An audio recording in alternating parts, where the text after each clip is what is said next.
അക്ഷരാർത്ഥത്തിൽ ജോസഫ് പറഞ്ഞ പോലെ അത് പ്ലെയർ ഓഫ് ദ മാച്ച് പറയാൻ കഴിയില്ല, മാൻ ഓഫ് ദി മാച്ച്. ആ മത്സരത്തിലെ man of the match Lionel സ്കലോണിയാണ്. ഈ ആരാധകരെ അമ്പരപ്പിച്ച തീരുമാനമായിരുന്നു സബ്സ്റ്റിറ്റ്യൂഷൻ. പക്ഷേ പിന്നീട് കണ്ടത് ഇനി ആ കംബാക്കിനെ പറ്റി.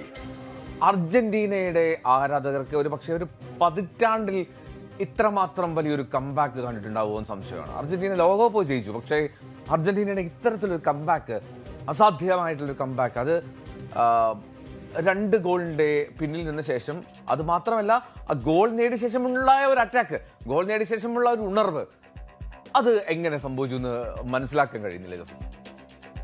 അതൊരു ശരിക്കും പറഞ്ഞാൽ ഈ മത്സരത്തിന് മുമ്പായിട്ടൊരു ഫേസ്ബുക്ക് പോസ്റ്റിൽ ഞാൻ ഇങ്ങനെ ഒരു കാര്യം വായിച്ചിരുന്നു. 10 മത്സരങ്ങളിൽ മാത്രമേ ലിയോണൽ സ്കലോണിയുടെ കീഴിൽ അർജന്റീന പുറകിൽ പോയിട്ടുള്ളൂ, ഗോൾ വഴങ്ങിയിട്ടുള്ളൂ, കൺസീഡ് ചെയ്തിട്ട് കളിക്കേണ്ടി വന്നിട്ടുള്ളൂ. അതിൽ ഒരെണ്ണം മാത്രമേ വിജയിച്ചിട്ടുള്ളൂ.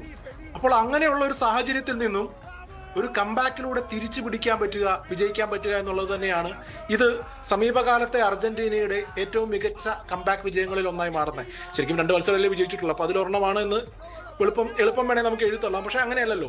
ഇപ്പം കഴിഞ്ഞ മത്സരത്തിൽ കാബോ വെർദക്കെതിരെയും വേർത്താണ് ജയിച്ചത്. ഈ മത്സരത്തിൽ ഈജിപ്തിനെതിരെ കൈവിട്ടു പോയി എന്ന് തോന്നി, കൈവിട്ടു പോയ മത്സരമാണ് തിരിച്ചു പിടിച്ചത്. അപ്പൊ അതുകൊണ്ട് തന്നെയാണ് ആരാധകരുടെ പ്രതീക്ഷ കൂടും. പക്ഷെ നമ്മൾ ഇതിനെ 2 രീതിയിൽ ചിന്തിക്കുക. 78 മിനിറ്റ് വരെ കളിച്ച അർജന്റീനയാണെങ്കിൽ പ്രതീക്ഷയ്ക്ക് വകയില്ല. അതിനുശേഷം കളിച്ച അർജന്റീനയാണെങ്കിൽ ഒത്തിരി പ്രതീക്ഷയ്ക്ക് വകയുണ്ട്. ഇതിൽ ഏത് അർജന്റീനയാവും ഇനി അങ്ങോട്ട് വരുന്നത്? അല്ലെങ്കിൽ ഇതുപോലെ എല്ലാ മത്സരങ്ങളും അവസാനം തിരിച്ചു പിടിക്കാൻ പറ്റുമോ? ഈ ചോദ്യങ്ങളൊക്കെ ആരാധകരുടെ ഉള്ളിലുണ്ടാവും. അതുപോലെ തന്നെ അവരുടെ അർജന്റീനയുടെ തിങ്ക് ടാങ്കിലുണ്ടാവും. പ്രത്യേകിച്ച് മാനേജറിന്, അദ്ദേഹത്തിന് എല്ലാ മത്സരത്തിലെയും ഏതൊക്കെ ചോദ്യങ്ങളാണോ വരുന്നത്, എന്തൊക്കെയാണോ എതിരാളികൾ തന്ത്രം മെനയുന്നത്, അതിനനുസരിച്ച് മറുതന്ത്രം മെനഞ്ഞേ പറ്റുള്ളൂ. അപ്പോൾ ഈ കംബാക്ക് കൊടുക്കുന്ന ഒരു ആത്മവിശ്വാസം അതൊരിക്കലും എഴുതള്ളാൻ പറ്റത്തില്ല. അത് അവരെ കൂടുതൽ ശക്തരാക്കും. റൈറ്റ്, അതിൽ യാതൊരു സംശയമില്ല. ഇനി അതിൽ പ്രധാനപ്പെട്ട ഒരു കാര്യം, അടുത്ത മത്സരത്തിൽ അർജന്റീന അത് ഏതിനെ റിസീവ് ചെയ്യുന്നു എന്നുള്ളതാണ്. ക്ഷമിക്കണം ജോസഫ്, ഇതിനകത്ത് ഇനി ഒരു കാര്യം, സോഷ്യൽ മീഡിയ തുറന്നാൽ അർജന്റീന ഈജിപ്ത് മത്സരത്തിന്റെ പോസ്റ്ററുകളാണ്. അതിൽ ഏറ്റവും കൂടുതൽ ഇപ്പോൾ സോഷ്യൽ മീഡിയയിൽ 2 തരം ആളുകളാണ്, അർജന്റീന ആരാധകരും അർജന്റീന വിരുദ്ധരും എന്ന് തോന്നുന്നു ലോകകപ്പ് ഈ ഘട്ടത്തിലെത്തിയപ്പോൾ. പക്ഷേ ഈ VAR കാര്യത്തിൽ, റഫറിക്കെതിരായിട്ടുള്ള വിമർശനത്തിൽ അർജന്റീനയ്ക്ക് കൂടുതൽ ആനുകൂല്യം ലഭിക്കുന്നു എന്നുള്ളത് മാത്രമല്ല, ഈ VAR തീരുമാനത്തിൽ എന്താണ് താങ്കൾക്ക് തോന്നിയത്? അത് പിന്നെ ഈ പറയുന്ന വിമർശനങ്ങൾക്ക് അടിസ്ഥാനമുണ്ടോ?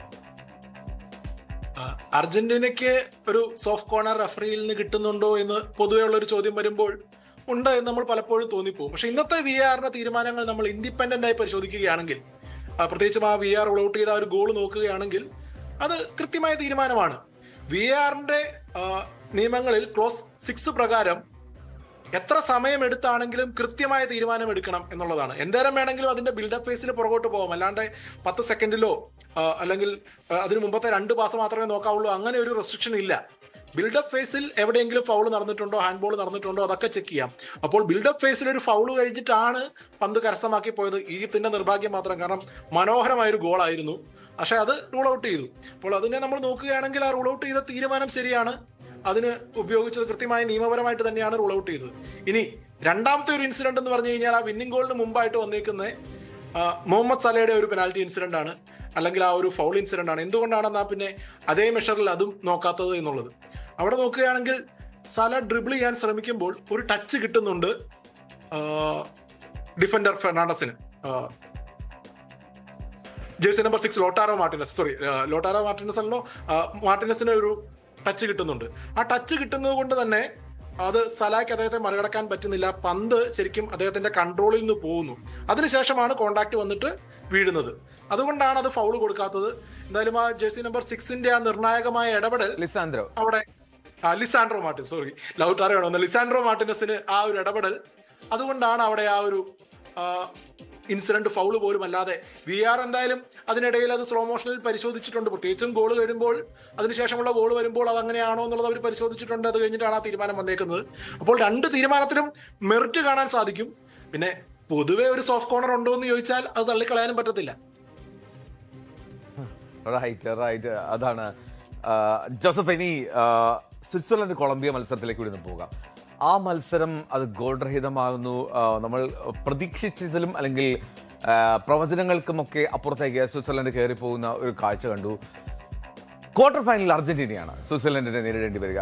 അവിടെ അർജന്റീനയ്ക്ക് ഈ കളിയുമായി എത്തിയാൽ നടക്കുമോ? അർജന്റീനയ്ക്ക് ഇനി മുന്നോട്ട് പോകണമെങ്കിൽ എന്ത് ചെയ്യണം? സ്വിറ്റ്സർലൻഡ് കൊളംബിയ മത്സരത്തെ പറ്റി ശരിക്കും പറഞ്ഞാൽ അർജന്റീന ആശ്വസിക്കുമെന്നാണ് എൻ്റെ ഒരു പേഴ്സണൽ ഒപ്പീനിയൻ. കൊളംബിയ ആയിരുന്നു കുറച്ചുകൂടെ ടഫർ ഓപ്പണന്റ്, കുറച്ചുകൂടെ അറ്റാക്ക് ചെയ്യുന്ന, കുറച്ചുകൂടെയും അവരുടെ ഫിനിഷിങ്ങിലെ പോരായ്മകളാണ് അവരെ ഇന്നും പരാജയപ്പെടാനുള്ള കാരണം. ഇപ്പം ക്രെഡിറ്റ് ടു സ്വിറ്റ്സർലൻഡ്, എസ്പെഷ്യലി അവരുടെ കീപ്പർ ഗ്രിഗോർ കൊബേൽ നല്ല സേവുകൾ, പെനാൽറ്റിയിൽ ഒരു സേവ് നടത്തി, അതുപോലെ കളിക്കിടയിലും അദ്ദേഹത്തിന്റെ സേവുകൾ ഉണ്ടായിരുന്നു. ഒരു എക്സ്പെക്ടഡ് ഗോൾസ് പ്രകാരം ഒരു ക്വാളിറ്റി കുറഞ്ഞ മത്സരമായിരുന്നു എങ്കിലും സ്വിറ്റ്സർലൻഡിന്റെ ഡിഫൻസീവ് ഓർഗനൈസേഷനാണ് അതിന്റെ ഒരു പ്രധാന കാരണം. എതിരാളികൾക്ക് അധികം അവസരം കൊടുക്കില്ല. നോക്കുകയാണെങ്കിൽ നോക്കൌട്ടിലെ 2 മത്സരത്തിലും ക്ലീൻ ഷീറ്റ് നേടിയാണ് അവർ ഇപ്പം ക്വാർട്ടറിൽ എത്തിയിരിക്കുന്നത്. 72 വർഷത്തിന് ശേഷമാണ് അവർ ക്വാർട്ടറിൽ എത്തുന്നത്. അപ്പോൾ കുറെ കാലത്തിന് ശേഷം സ്വിറ്റ്സർലൻഡ് ഈ ഒരു തലത്തിലെത്തുകയാണ്, ഈ ഒരു മേഖലയിൽ എത്തുകയാണ്.